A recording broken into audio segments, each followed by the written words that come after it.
Okay, gang, I'm going to do a quick overview of the grit system as we get ready for the new Reid Station campaign. Here's the territory of Astor. Over here on the west edge, we have Reid Station with its ports and the rake and the sear surrounding it. Here's Reid Station itself. I'm going to go ahead and pull up Reid Station now onto the map so we can take a look at where you'll be spending some of your time as we come in on the main road to the manor house itself, where Baron Reid stays, and Miss Park, your teacher, also stays in the main manor house. Over here is the foreman, Meg Cooper, and a few others. Down over here is where the main bunkhouses are, where the drovers and the uh, cane workers stay. Some old bunkhouses here have been converted into the orphan houses where you often are. If you're not here in the main schoolhouse, where you do your learning when you're not in the fields.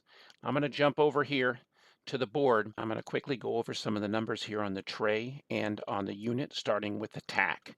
When you attack, the very first thing that's checked is your fatigue and your flare. If you make it past these percentages, it checks your plus plus, then your plus, and then finally your press.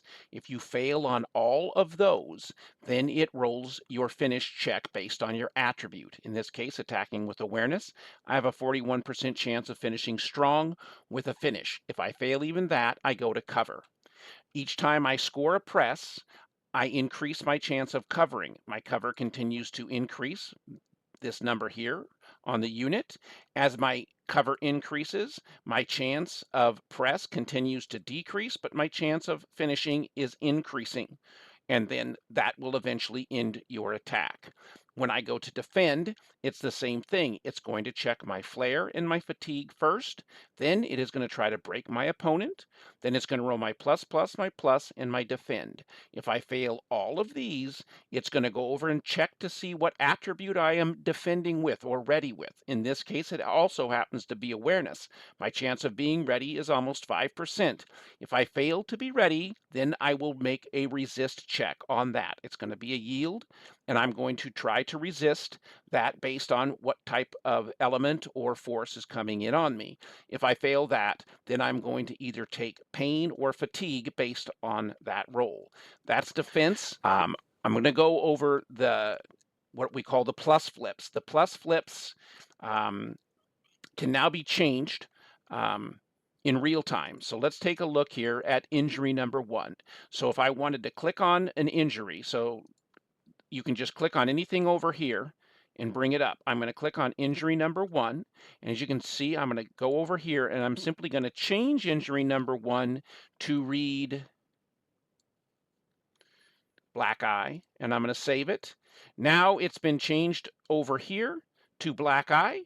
I have a flare on it of 1. I'm going to enable it, and now I have a flare in my build for that black eye, and it's very quick and easy to change and use during the game. Okay, lastly on the board here, I want to show you how you can quickly share text. I'm going to jump over here to the GM tray, to Baron Reid, and I'm going to go over to his notes, and I'm just going to grab one of his notes, and I'm going to go ahead and post it to the table. Now it's shared text, and it's on everyone's board. So over here, it shows it on this board, and if I try to click into it, it's just going to warn me that that text needs to be reset before I can do anything with it. I can just come over and I can just go back to my main text. Now that's it on the tray for right now. I'm going to go ahead and end by just coming back out to the main table. One quick look over here at Reid Station, ending at the schoolhouse. And finally, I'm going to go ahead and pull up the schoolhouse itself and take us inside over here. Here's the schoolhouse itself. And I'm going to end right here. Hopefully you guys will be ready. The game's going to be starting in about a week and a half. See you there.